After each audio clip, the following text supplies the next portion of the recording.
Okay, let's dive in. It feels like the world of technology is just accelerating, right? Like AI tools are popping up everywhere you look. The news is full of these massive tech deals, huge investments. Honestly, it's kind of a lot to keep up with. It really is. I mean, the pace of change right now, Yeah. it can feel pretty overwhelming sometimes. Exactly. And that's precisely why we're here. Hmm. Welcome, everyone, to a deep dive into what's happening right now, at the very forefront of the tech world. Yeah, we've basically been digging through a whole stack of recent interviews, reports, analyses, trying to get insights straight from the people making the big calls, the leaders, the builders, the ones putting, frankly, billions on the line. Our mission here is really to be your shortcut, to pull out the most important takeaways, the clearest signals about where things might be heading, without getting totally lost in all the noise and the hype. We want to help you understand the key forces shaping tech today. Think of it like we're exploring this landscape together. Yeah. You've got the curiosity, That's and hopefully I can bring some sharp analysis to help guide us through all this material. So where do we start this journey? It feels like it often starts with the money, doesn't it? It absolutely does. Follow the money. And the scale of the investment we're seeing right now, it's truly staggering. This isn't just like incremental spending. It feels foundational. Foundational is a good word. Give us a number then. What kind of scale are we really talking about here? Well, okay, take Google. Their planned capital expenditures, CapEx, for just next year, 2025, are projected at $75 billion. Wow. Yeah. It's a mind-boggling figure. $75 billion. What on earth is all that fueling? Is that just building, like, gigantic AI data centers? Well, Pichai was pretty clear that while AI is a massive driver, this investment powers all their businesses. It's the same, capital spending that supports Search, YouTube, their cloud platform, Workspace, Android, Play, Waymo, the whole infrastructure. Okay, so it's the plumbing for everything. Exactly. But yeah, the demands of AI are definitely a huge part of needing that much capacity. He described AI as a profound expansionary technology and feels the opportunity it presents is, quote, bigger than the opportunity we had in the past. That kind of long-term vision, that's what underpins these huge numbers. Okay, so the hyperscalers, the big cloud companies are investing billions. What about other parts of the tech ecosystem? Is this just a handful of giants throwing money around, or is the investment spreading out a bit? No, it's definitely spreading. Look at Global Foundries. They're a major semiconductor manufacturer right here in the U.S. They just announced a $16 billion investment plan across their U.S. facilities. $16 billion. Just for chip manufacturing here in the States. What's driving that specifically? It seems like a few things are converging. Geopolitics plays a role, for sure. Yeah. That desire for more domestic semiconductor production is definitely a factor. But fundamentally, it's driven by just surging demand for chips across all industries. Right. And AI is a huge piece of that puzzle, obviously, needing more and more powerful, specialized silicon. Their CEO mentioned this investment is actually accelerating and expanding plans they already had, bringing new capabilities online faster to address what he sees as a big mismatch between U.S. supply and demand right now. Interesting. And there was a point made about the cost, too, wasn't there? Building these advanced fabs here is initially more expensive. It can be, yeah, that was acknowledged. But Yeah. the argument they make is that the scale they can achieve, plus the optionality it gives customers, like allowing them to use one chip design globally across different fabs, that can actually lead to cost savings for the customer over the long term. It's more complex than just the sticker price per wafer, apparently. Okay. So the investment is massive, it's broad, it's hitting hardware infrastructure. Where is this actually translating into revenue right now? Is it still mostly potential, or are companies actually making decent money from AI already? Oh, they are. Yeah. Google's cloud business is a really clear example. Usage of their AI platform, Vertex AI, it's grown 40x, 40 times on a token basis in just the last year. 40 times. Yeah. Okay, unpack on a token basis for me. Like, what does that mean in practical terms? Just trying to grasp the scale. Right. Good question. Think of tokens as kind of the fundamental units of data that AI models process, like words or parts of words. So processing on a token basis means the sheer volume of computation, the raw work being done by their AI models in the cloud, has just exploded by 40 times. Got it. So raw AI workload is up massively. Exactly, and that surge in usage is translating directly into billions in revenue for their cloud division. Plus, they're also seeing success with their direct AI subscriptions to consumers like AI Pro and Ultra, Seems those are doing well too. And this isn't just a Google story, I assume. No, definitely not. HPE, for example, Hewlett-Packard Enterprise, reported their AI business is growing really rapidly. AI infrastructure apparently represented about a third of their net new orders from enterprise customers in just the first half of the year. A third. Wow. So big companies are buying serious AI hardware. Yeah, they've got a significant backlog built up there.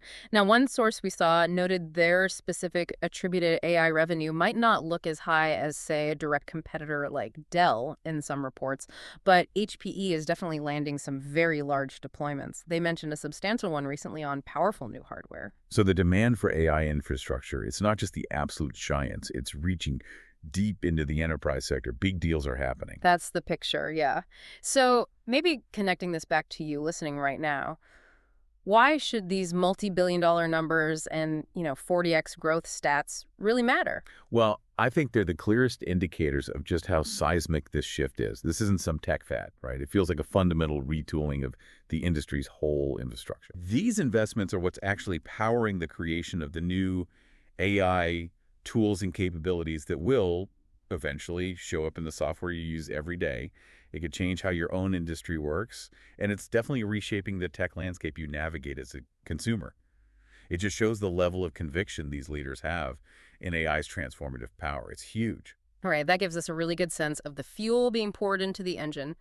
Let's talk about what the engine is actually doing now. How is AI showing up in the products and the content we interact with day to day? Right, this is where AI gets really tangible for most people, isn't it? Because it's being woven into tools they already know and use constantly. And Google's Gemini is a prime example here. You mentioned it earlier. Pichai called Gemini 2.5 a real breakthrough in terms of its capabilities, and he highlighted its integration pretty much everywhere. Search, YouTube, you name it. Yeah, and this integration immediately reignites that ongoing debate. Are chatbots going to kill traditional search? Are we watching the slow demise of the classic Google search box? Pichai was quite direct about this, wasn't he? He said this question's been floating around for a couple of years now, and yet, even with chatbots becoming super widely used, hundreds of millions of people using them, Google search queries have actually continued to grow. Huh. So people are using both? That's his argument. He says it's far from a zero-sum game. He even compared it to how YouTube kept growing strongly even when TikTok exploded onto the scene. The empirical evidence, he suggests, shows people still value traditional search for what it does best, even while they're adopting these new ways of getting information. Interesting comparison. But AI doesn't just change how we search. It changes what we're searching for, or rather the sheer amount of stuff out there. It makes creating content so much easier, right? Yeah. We're just seeing this explosion of stuff online. Google's indexed web pages up 45% in just 2 years. And platforms like YouTube are just overflowing. Absolutely. And look, this creates a pretty significant challenge. It becomes this cat and mouse game, as one source put it really well. With way more content, you inevitably get a rise in low quality, maybe even misleading stuff. So what's Google's role in managing this fire hose of content? How do they plan to help us find anything useful and all that? They see their core strength, unsurprisingly, as finding the needle in the haystack. They're using AI, like Gemini, to improve things like recommendation systems on YouTube, for example, to try and surface better quality content. And importantly, they also mention they're trying to find ways to elevate good content that was created using AI tools, not just automatically discount it. Okay, that's a subtle but important distinction.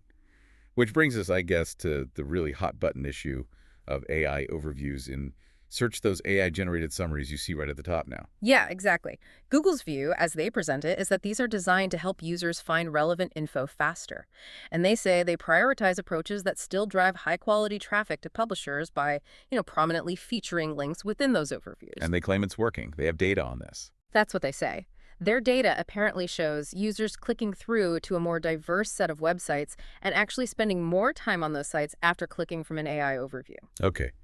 But you have to balance that with the other side, right? We're hearing very real concerns from a lot of publishers who say they are seeing a drop in click-through rates from search.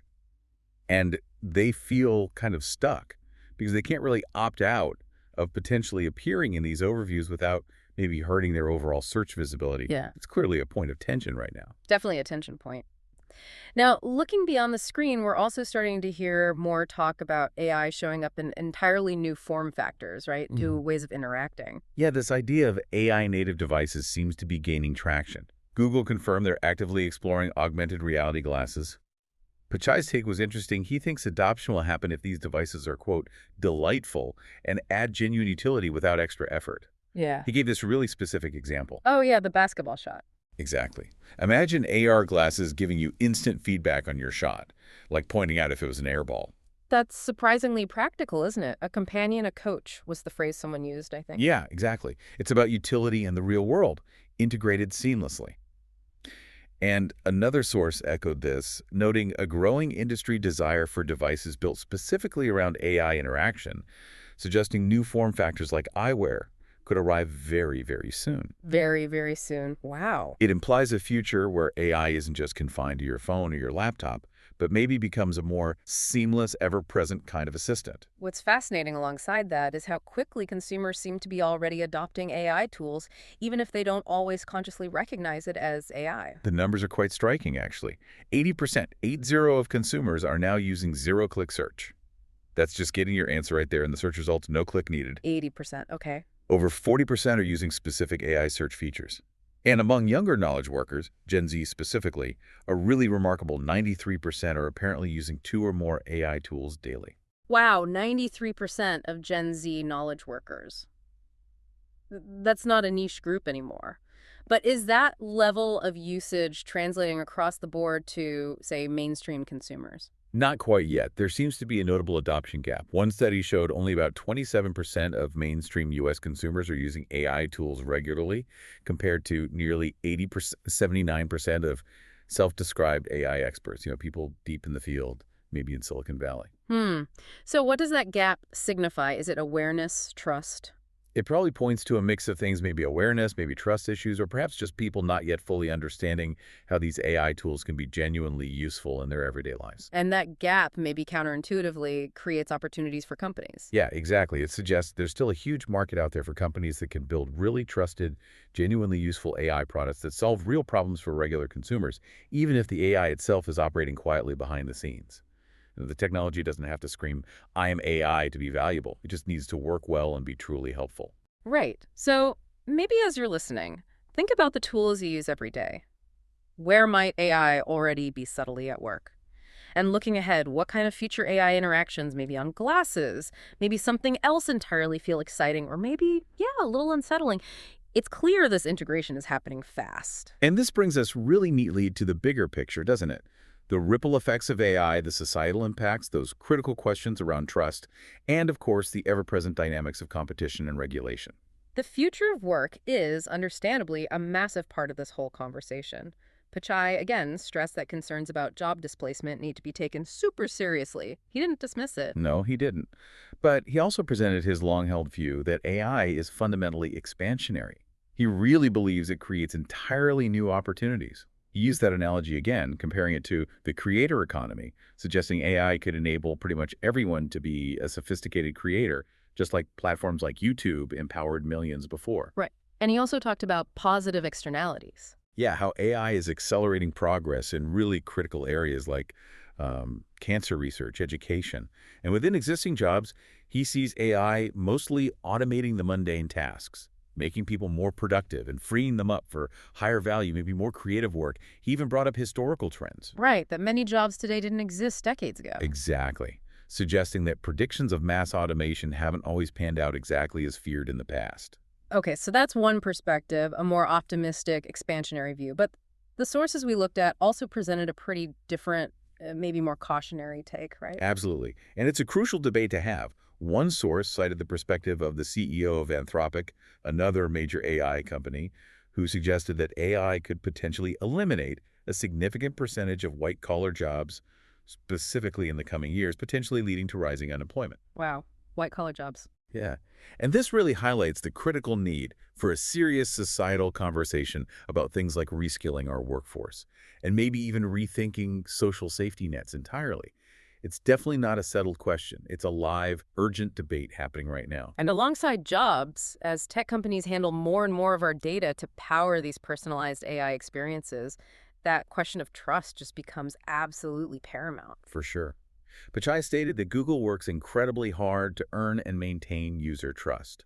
He pointed to their history of, responsible data handling, and also pushing back against what they see as unwarranted government requests for user data. Huh. He even mentioned how user feedback directly shapes their products. Like the example of users wanting Gemini and Gmail to write emails more like me. Exactly, adapting to user preference and comfort levels. Hmm. But let's be honest, some of the new AI capabilities, particularly things like incredibly realistic AI-generated video models, they're genuinely concerning for a lot of people. It raises these fundamental questions about, the end of truth.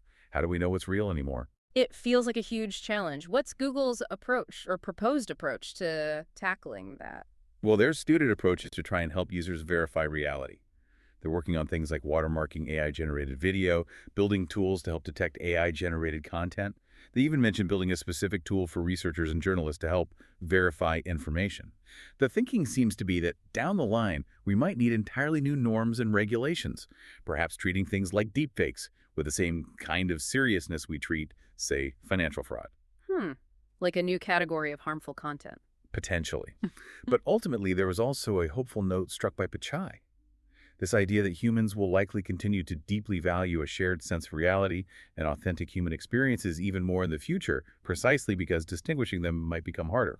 Interesting psychological counter-reaction, maybe. Okay, shifting gears a bit to the market dynamics, Google is still very much in the regulatory spotlight, right? Facing ongoing legal challenges over alleged monopoly rulings, particularly around search and advertising. Yeah, very much so. Pichai reiterated their strong disagreement with those rulings and confirmed they are appealing. He defended their position by arguing essentially that users choose Google's products because they're the best available, that there's actually more competition today than ever before, and that competition is fundamentally good. He views the proposed regulatory remedies as being far overreaching. And he linked this back to the massive investments we talked about earlier. He did. He pointed to Google's huge R&D spending over $50 billion last year alone as a reason why their existing company structure, allowing for these long-term bets on things like Waymo or quantum computing, is necessary and ultimately benefits users. There's also that broader concern, though, that AI inherently favors the existing tech giants and these very well-funded startups, potentially leading to an even greater concentration of power in the industry. How did you respond to that? He pushed back on that idea, actually expressing confidence that just as companies like Google itself emerged long after the initial internet boom, new, dominant AI companies will likely emerge in the coming years that maybe don't even exist today. The disruption cycle continues just with AI. That's the argument. And another source offered a slightly more nuanced view on this, highlighting the different roles maybe. While the big players like Apple and Google are seen as essential distribution partners and investors in the core AI infrastructure, they suggested that startups are often better positioned to take the necessary risks and create truly magical new products, things that might feel very different from what the incumbents offer. Right, the classic innovator's dilemma. Kind of. And interestingly, the head of Epic Games was quoted contrasting Apple's more closed approach to AI integration with Google's seemingly more open one, suggesting we might see different paths forward for innovation depending on the platform. Regulation isn't just about antitrust, though. It's also about safety, especially with things like self-driving tech. We saw a stark example of this in the discussion around that fatal crash involving Tesla's full self-driving system. Yeah, that incident really highlighted the current U.S. regulatory approach for these advanced driver assistance systems, or ADS.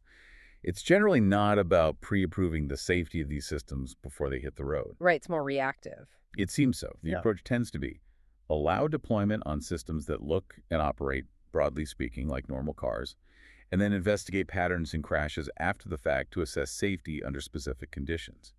There's a federal investigation into that specific Tesla crash still ongoing. And the reporting on that crash also brought up the technical debate again, didn't it? Tesla's camera-only approach versus systems like Waymo that use more sensors. Exactly. It put that debate back in the spotlight.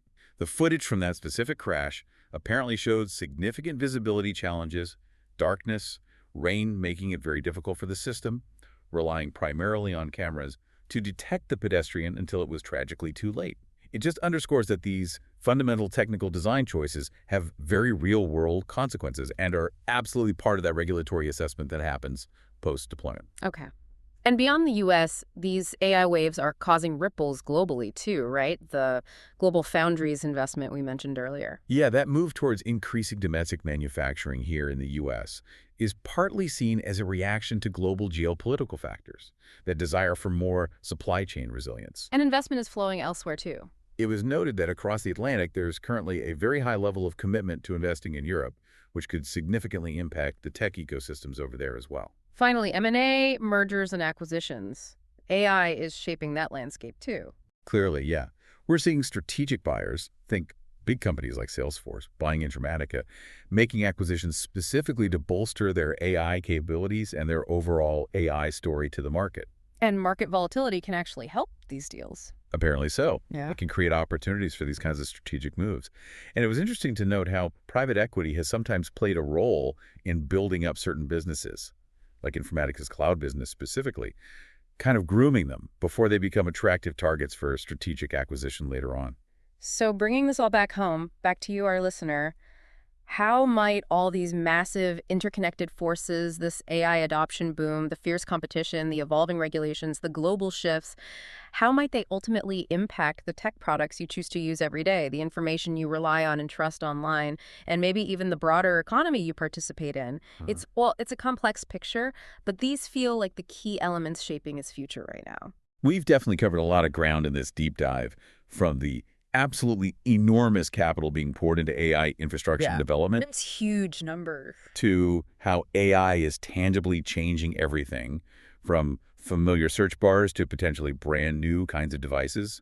And maybe most importantly, the critical societal and market discussions is forcing all of us to confront. And diving into these sources, hearing directly from the leaders and the analysts who are navigating these changes firsthand, it really does feel like a powerful shortcut to getting a clearer picture of this incredibly dynamic, sometimes confusing landscape.